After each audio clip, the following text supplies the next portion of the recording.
ನಾವು ಬೆಳೆದ್ರೆ ಸಾಕು, ನಾನು ಬದುಕಿದ್ರೆ ಸಾಕು ಅನ್ನೋ ಸ್ವಾರ್ಥ.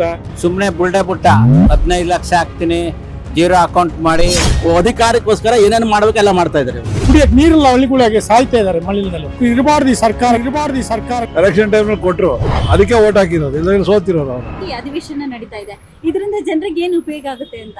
ಅಧಿವೇಶನ ಅನ್ನೋದು ಬರೀ ಸರ್ಕಾರ ದುಡ್ಡು ವ್ಯಯ ಆಗಕ್ಕೆ ಮಾತ್ರ ನಡೀತಾ ಇದೆ ಹೊರತು ಜನಗಳ ಆಶೋತ್ತರಗಳಿಗೆ ಅಥವಾ ಉತ್ತರ ಕರ್ನಾಟಕ ಇರ್ಬೋದು, ಯಾವುದೇ ಕರ್ನಾಟಕದ ಯಾವುದೇ ಭಾಗದ ಜನರ ಆಶೋತ್ತರಗಳು ಯಾವುದೂ ಈಡೇರ್ತಾ ಇಲ್ಲ.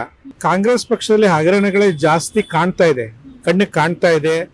ಆದರೂ ಏನೂ ಮಾಡಿಲ್ಲ ಅಂತ ತೋರಿಸ್ಕೊಳ್ಳೋ ಪ್ರಯತ್ನಗಳು ಜಾಸ್ತಿ ಆಗ್ತಾ ಇದೆ. ಮೂಡ ಇರ್ಬೋದು, ವಾಲ್ಮೀಕಿ ಹಗರಣ ಇರ್ಬೋದು, ಅಬಕಾರಿ ಇಲಾಖೆದ ಹಗರಣಗಳಿರ್ಬೋದು, ಎಲ್ಲ ಕಣ್ಣಿಗೆ ಕಾಣತ್ತರಿದ ಎಲ್ಲ ನೀವೆಲ್ಲ ಹಗರಣಗಳು ಹೊರಗೆ ತರ್ತಾ ಇದ್ರ. ಪಾಕಿಸ್ತಾನ ಜಿಂದಾಬಾದ್ ಅಂತ ಹೇಳ್ತಾರೆ, ಇನ್ನೊಂದು ಏನೋ ಹಗರಣಗಳು ಎಲ್ಲ. ಅಂದ್ರೆ ಭಾರತದ ವಿರುದ್ಧವಾಗಿ ವಕ್ಫ್ ಕಂಡೀಷನ್ಸ್ ಇರ್ಬೋದು, ಎಲ್ಲ ರೈತರ ಜಮೀನಲ್ಲಿ ಆದ್ರೂ ಅವ್ರಿಗೆ ಸಪೋರ್ಟ್ ಸಿಗ್ತಾ ಇದೆ. ಅವ್ರೀಗ ಬೇರೆ ವರ್ಗದವ್ರಿಗೆ ಏನು ನಮ್ಮ ಸರ್ಕಾರ ನಡೀತಿದೆ ಅನ್ನೋ ಧೋರಣೆಲೆ ಎಲ್ಲರೂ ಮಾಡ್ತಾರೆ. ನಾವು ಬೆಳೆದ್ರೆ ಸಾಕು, ನಾನು ಬದುಕಿದ್ರೆ ಸಾಕು ಅನ್ನೋ ಸ್ವಾರ್ಥ ಎಷ್ಟು ದಿನ ತನಕ ಇರುತ್ತೋ ಅಲ್ಲಿ ಆ ದಿನ ತನಕ ಈ ಪ್ರಾಬ್ಲಮ್ಸ್ ಇರುತ್ತೆ.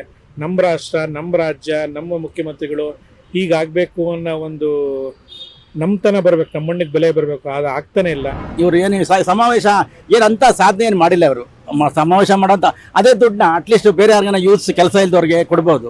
ಇವರು ಒಂದು ಪಕ್ಷದ ಮತ್ತೆ ನೆಕ್ಸ್ಟ್ ಎಲೆಕ್ಷನ್ಗೆ ಒಳ್ಳೆ ಸೀಟ್ ತಗೊಳ್ಳೋದು ಅಂತ ದುರುದ್ದೇಶನ ಮಾಡ್ತಾರೆ ಅಷ್ಟೇ. ಅವರು ಇನ್ನು ಜನಕ್ಕೆ ಅನಾನುಕೂಲನೇ. 1,500 ಬಸ್ಗಳು ತಗೊಂಡಾಗ ಜನಕ್ಕೆ ಅನಾನುಕೂಲ ಆಗುತ್ತೆ. ಮತ್ತೆ ಯಾವ ಡೆವಲಪ್ಮೆಂಟ್ ಯಾವುದು ಮಾಡ್ತಾ ಇಲ್ಲ ಅವರು. ಈಗ ಅವರು 5 ಗಂಟೆ ಪಂಚ ಯೋಜನೆಗಳು ಕೊಟ್ಟಿದ್ದೀನಿ ಅಂತ ಹೇಳ್ತಾರೆ ಸರ್ಕಾರ, ಸಿದ್ದರಾಮಯ್ಯ ಗೌರ್ಮೆಂಟು. ಸುಮಾರು ಜನಕ್ಕೆ ಬಂದೇ ಇಲ್ಲ ಅದು.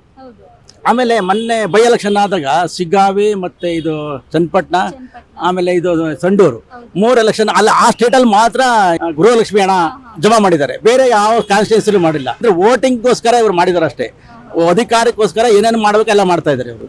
ಬಟ್ ಈ ಜನಕ್ಕೆ ಯಾವುದು ಇವರು ಅಂದ್ರೆ ಆ ಪಂಚ ಯೋಜನೆಗಳು ಸರಿಯಾಗಿ ತಲುಪ್ತಾ ಇಲ್ಲ. ಇವರು ಆ 3 ಕಾನ್ಸ್ಟಿಟ್ಯೂನ್ಸಿಲಿ ಮಾತ್ರ ದುಡ್ಡು ಹಾಕಿದ್ದಾರೆ ಮೊನ್ನೆ ಬೈ ಎಲೆಕ್ಷನ್ ಆದಾಗ. ಬೇರೆ ಕಡೆ ಬಂದೇ ಇಲ್ಲ. ಎಷ್ಟೋ ಜನ ಆಮೇಲೆ ಈಗ ಒಬ್ಬ ಕಂಡಕ್ಟರ್ ಹೇಳ್ತಾ ಇದ್ರು ಮೊನ್ನೆ ಬಸ್ಸಲ್ಲಿ, ಅವರಿಗೆ 1.5 ಲಕ್ಷ ಅಮೌಂಟು ರೀಫಂಡ್ ಅಂದರೆ ಸ್ಯಾಲ್ರಿ ಕಟ್ ಮಾಡಿದ್ದಾರೆ ಅವ್ರದ್ದು. ಅಂದರೆ ಡ್ಯೂ ಇದೆ ಅವ್ರದ್ದು. ಒಬ್ಬೊಬ್ಬ ಕಂಡಕ್ಟರ್ದು, ಲೇಡಿ ಕಂಡಕ್ಟರ್ ಹೇಳ್ತಾ ಇದ್ರು 1.5 ಲಕ್ಷ ಸ್ಯಾಲ್ರಿನ ಅವ್ರದ್ದು ಡ್ಯೂ ಇಟ್ಟಿದ್ದಾರೆ. ಅಂದರೆ ಈಗ ಎಲ್ಲ ಫ್ರೀ ಕೊಟ್ಟು ಅವ್ರಿಗೆ ಈಗ ನಷ್ಟದಲ್ಲಿ ಹೋಗ್ತಾ ಇದೆ. ಈಗ BMT ನಗರ ಸಾರಿಗೆ, ಬೆಂಗಳೂರು ನಗರ ಸಾರಿಗೆ ತುಂಬಾ ನಷ್ಟದಲ್ಲಿ ಹೋಗ್ತಾ ಇದೆ. ಗ್ಯಾರಂಟಿ ಯೋಜನೆಗಳು ಎಲ್ರಿಗೂ ತಲುಪ್ತಾ ಇಲ್ಲ. ತಲುಪ್ತು, ಎಲೆಕ್ಷನ್ ಟೈಮ್ ಕೊಟ್ಟರು, ಅದಕ್ಕೆ ಓಟ್ ಹಾಕಿರೋದು, ಇಲ್ಲ ಸೋತಿರೋರು ಅವರು. ಸರ್ಕಾರ ಒಳ್ಳೆ ರೀತಿಯಿಂದ ಕೆಲಸ ಮಾಡ್ತಿದೆ ಅಂತ ಅನಿಸ್ತಿದ್ಯಾ?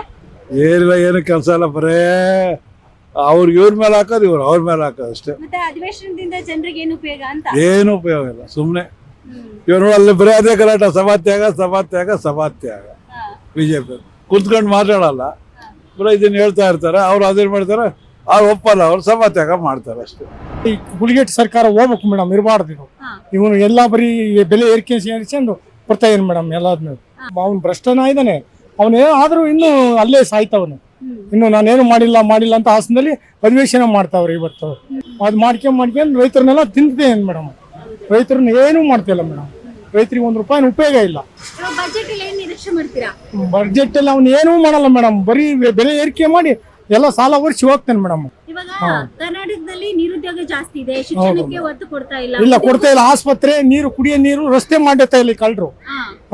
ಬರೀ ಇದನ್ನೇ ಮಾಡ್ತಾರೆ ಮೇಡಮ್. ರಸ್ತೆ ಇಲ್ಲ, ಕುಡಿಯಕ್ಕೆ ನೀರಿಲ್ಲ, ಹಳ್ಳಿಗಳಿಗೆ ಸಾಯ್ತಾ ಇದಾರೆ ಮಳೆಯಲ್ಲಿ. ಸರ್ಕಾರಕ್ಕೆ ಇನ್ನೇನ್ ಹೇಳೋದು ಮೇಡಮ್, ಇರಬಾರ್ದು ಈ ಸರ್ಕಾರ. ಇನ್ನೆಷ್ಟು ಬರೀ ಗೃಹಲಕ್ಷ್ಮಿ ಕೊಟ್ಕೊಂಡು ಹೋಗ್ತಾ ಇದ್ದಾರೆ ಮೇಡಮ್ ಇವರು ಅಷ್ಟೇ, ಇನ್ನೇನೂ ಮಾಡ್ತಾ ಇಲ್ಲ ಇವರು. ಯಾಕಂದ್ರೆ ಆಡಳಿತ ಪಕ್ಷ ಸರ್ಕಾರ ನಡೆಸುವಾಗ ವಿರೋಧ ಪಕ್ಷ ಏನೇ ಇದ್ರು ಕೇಳಬೇಕಲ್ಲ. ಅದಕ್ಕೆ 2 ಪಕ್ಷಗಳು ಕೂತ್ಕೊಂಡು ಚರ್ಚೆ ಮಾಡಿ ಇಲ್ಲೂ ಸ್ವಲ್ಪ ಜನಗಳು ಎಲ್ಲ ಕುಂದು ಬರೋದೆಲ್ಲ ವಿಚಾರಿಸಿದ್ರೆ ಸರೋಗುತ್ತೆ. ಸರ್ಕಾರ ಬರಲಿ, 2 ಕಡೆ ಒಂದೇ ಸರ್ಕಾರ ಇದ್ರೆ ನಡೆಯುತ್ತೆ. ಅಲ್ಲಿ ಬೇರೆ ಸರ್ಕಾರ ಇದೆ, ಇಲ್ಲಿ ಬೇರೆ ಇದೆಯಲ್ಲ, ಅದರಿಂದ ಸ್ವಲ್ಪ ತೊಂದರೆಗಳಾಗುತ್ತೆ. AP ಅಲ್ಲೆಲ್ಲ 4,000 3,000 ಕೊಡ್ತಾವ್ರಲ್ಲ, ಇಲ್ಲಿ ಯಾಕೆ ಬರೀ 1,000 1,200 800 600 ಕೊಡ್ತಾವ್ರೆ?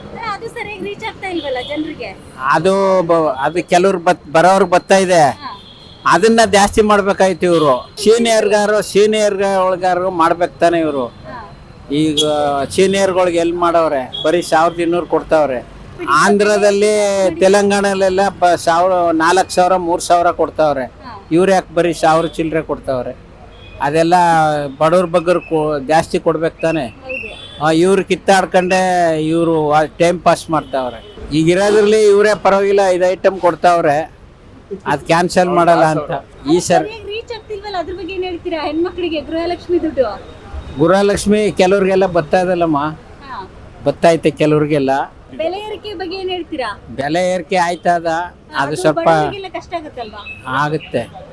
ಅದೇ ಇದು ಒಂದು ಸಮ ಬರಬೇಕು. ಇವ್ನು ಮೋದಿ ಏನು ಕೊಟ್ಟ ಇಲ್ಲಿ ಬಡವ್ರಿಗೆ ಏನು ಮಾಡಿದನು ಕರ್ನಾಟಕಕ್ಕೆ?